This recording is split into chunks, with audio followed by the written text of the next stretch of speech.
ನನಗೆ ಉದ್ರೇಕನೇ ಬರೋದಿಲ್ಲ ಅಂತ ಹೇಳುವಷ್ಟರ ಮಟ್ಟಿಗೆ ಜನಗಳು ಮೊಬೈಲ್ಗೆ ಅಡಿಕ್ಟ್ ಆಗ್ತಾ ಇದ್ದಾರೆ ಒಂದು ಕಡೆ.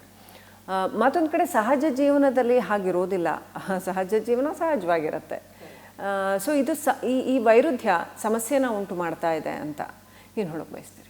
ಖಂಡಿತವಾಗ್ಲೂ ಈಗ ಈ mobile addiction, internet addiction, pornography addiction ಭಾಳಷ್ಟು ಜನಕ್ಕೆ ಅದಿಲ್ಲದೆ ಇದ್ದರೆ ಈಗ ಅದನ್ನು ನೋಡೋದ್ರಿಂದನೇ ಹಸ್ತಮೈಥುನ ಮಾಡ್ಕೊಳ್ಳೋದಾಗಲಿ, ಹಸ್ತಮೈಥುನಕ್ಕೆ ಮಾಸ್ಟರ್ಬೇಷನ್ ಅಡಿಕ್ಷನ್ ಆಗೋವಂಥದ್ದಾಗಲಿ, ಅದಿಲ್ಲದೆ ಇದ್ದರೆ ಉದ್ರೇಕ ಬರೋದೇ ಇಲ್ಲ, ನಿದ್ದೆ ಬರೋದೇ ಇಲ್ಲ ಅನ್ನೋದು, ಈ ಥರ ಬಹಳಷ್ಟು ಜನ ಅದನ್ನು ಅನುಭವಿಸ್ತಾ ಇದ್ದಾರೆ. ಅದ್ರ ಜೊತೆಗೆ ಏನಾಗುತ್ತೆ, ಇನ್ನೂ ಗಂಡ ಹೆಂಡತಿ ಮಧ್ಯೆನೂ ಕೂಡ ಎಷ್ಟೋ ಜನಕ್ಕೆ ಅದನ್ನು ತೊಂದರೆ ಉಂಟು ಮಾಡ್ತಾ ಇದೆ. ನನ್ನ ಹೆಂಡತಿ ಹೀಗೆ ಇರಬೇಕು, ಅದರೊಳಗಿರೋ ಥರ ಬಿಹೇವ್ ಮಾಡಬೇಕು, ಆ ಥರ ತನಗೆ ಇಷ್ಟವಾಗೋ ರೀತಿಯಲ್ಲಿ ಈ ರೀತಿ ಎಲ್ಲ ಮಾಡಬೇಕು, ಅವಳ ಮೇಲೆ ಕೂಡ ಕೆಲವರಲ್ಲಿ ಒತ್ತಡ ಆಗ್ತಾ ಇದೆ.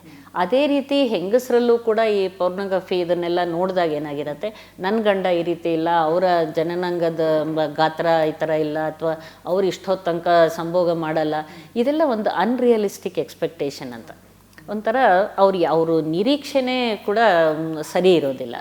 ಸೊ ಆ ರೀತಿ ತೊಂದರೆಗಳು ಬರ್ತಾ ಇದೆ. ಗಂಡ ಹೆಂಡತಿ ಮಧ್ಯದಲ್ಲಿ ಸಂಬಂಧದಲ್ಲಿ ತೊಡಕುಗಳು, ಇವರು ನೀವು ಹೇಳ್ದಂಗೆ ಅಡಿಕ್ಷನ್, ಅದಕ್ಕೋಸ್ಕರನೇ ಆಗುವಂಥದ್ದು, ಅದರಿಂದ ಆಗುವಂಥ ತೊಂದರೆಗಳು, ಮತ್ತು ಇದರಿಂದ ಹಿಂಸೆ ಕೊಡೋದಾಗಲಿ, ಹಿಂಸೆ, ಅವರಲ್ಲಿ ಫ್ರಸ್ಟ್ರೇಷನ್ನು, ಜಗಳ ಕದನ, ಎಷ್ಟೋ ಡೈವರ್ಸ್ ತನಕ ಹೋಗುವಂಥದ್ದು. ಸತ್ಯ ಹೇಳ್ತೀನಿ, ಯಾರು ಮಾತಾಡದೇ ಇರೋ ವಿಚಾರ ಆಗ್ಬಿಟ್ಟಿದೆ ಇದು. ಇದ್ರ ಬಗ್ಗೆ ಯಾರು ಮಾತಾಡಕ್ಕೆ ಆಗಲ್ಲ.